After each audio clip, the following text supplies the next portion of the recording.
Assalamualaikum warahmatullahi wabarakatuh. Perkenalkan, nama saya Novi Maulana Sofa dari kelas D Fikih Muamalah dengan NIM 060401241775. Nah, di sini saya akan menjelaskan bab 9 tentang wasiat dan hibah dalam perspektif faraid. Nah, dalam bab ini ada beberapa pembahasan. Di sini saya akan menjelaskan pengertian wasiat, yaitu pemberian harta atau amanat yang berlaku setelah pewasiat meninggal, maksimal 1/3 harta, bukan untuk ahli waris kecuali disetujui semua ahli waris. Hibah, pemberian harta saat masih hidup langsung berpindah ke pemilikan tanpa batas jumlah. Selanjutnya yaitu kedudukan wasiat sebelum pembagian waris.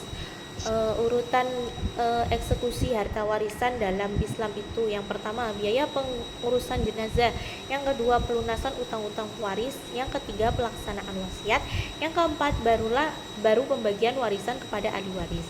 Nah, wasiat diakui dalam syariat, namun tidak boleh mengurangi hak waris yang sudah ditetapkan Allah. Wasiat bukan metode mengatur ulang warisan, tapi bentuk amanat tambahan yang tidak boleh mengganggu ketetapan faraid. Selanjutnya yaitu konsep wasiat wajibah menurut ulama. Wasiat wajibah itu dilakukan oleh hukum, bukan atas kehendak pewasiat. Ditetapkan untuk pembagian-bagian kepada orang yang secara syar'i terhalang dari warisan, tapi secara sosial moral dianggap layak. Contohnya, cucu jika ayah, ibunya, atau anak pewaris wafat lebih dulu. Anak angkat dan orang tua angkat berdasarkan KHI pasal 209. Ahli waris beda agama dalam jurisprudensi MA 2018 tertentu. Nah, selanjutnya yaitu batasan maksimal wasiat 1/3 harta. Wasiat dalam Islam berbeda dengan warisan karena bisa ditunjukkan kepada keluarga maupun non keluarga dan dibatasi maksimal 1/3 harta. Ketentuan ini didasarkan pada hadis Sa'ad bin Abi Waqqas yang menegaskan bahwa 1/3 sudah cukup besar agar ahli waris tidak kekurangan.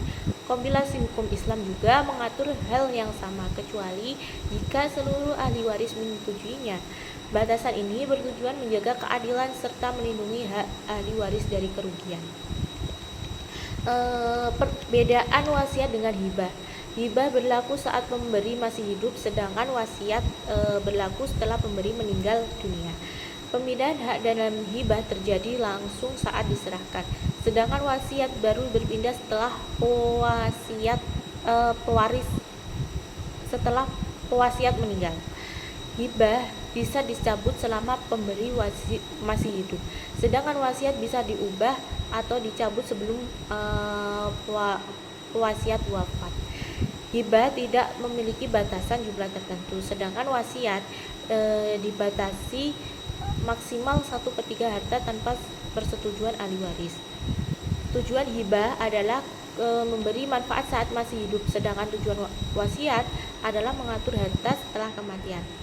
Selanjutnya, hak ahli waris dalam wasiat.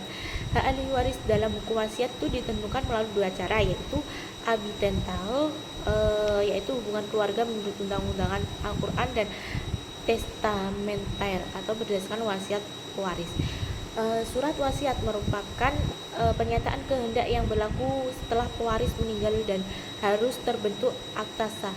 Dalam Islam, hak ahli waris dibagi kepada dzu fadlin atau ashabul furud dengan bagian tertentu sesuai Al-Quran dan As-Sobah yang mendapatkan sisa warisan. Ketentuan ini dimaksudkan untuk menjaga keadilan dan melindungi hak ahli waris. Selanjutnya itu wasiat dalam hukum positif Indonesia. KUHP Perdata atau non muslim, wasiat bebas dibuat dalam akta notaris, dapat dicabut kapan saja. KHI atau umat Islam itu wasiat maksimal 1/3 harta, tidak sah untuk ahli waris kecuali disetujui semua. Perbedaan utama: KUHP Perdata lebih liberal, KHI lebih protektif terhadap hak ahli waris. Selanjutnya yaitu pandangan mazhab tentang wasiat. 4 mazhab Hanafi, Maliki, Syafi'i, Hambali sepakat wasiat itu sunnah. Wasiat bisa wajib jika ada amanat atau utang, atau haram jika untuk maksiat. batas maksimal 1/3 harta untuk ahli waris tidak sah kecuali ada persetujuan semua ahli waris. Sekian pembahasan dari saya dari bab 9, kurang lebihnya mohon maaf. Terima kasih. Wassalamualaikum warahmatullahi wabarakatuh.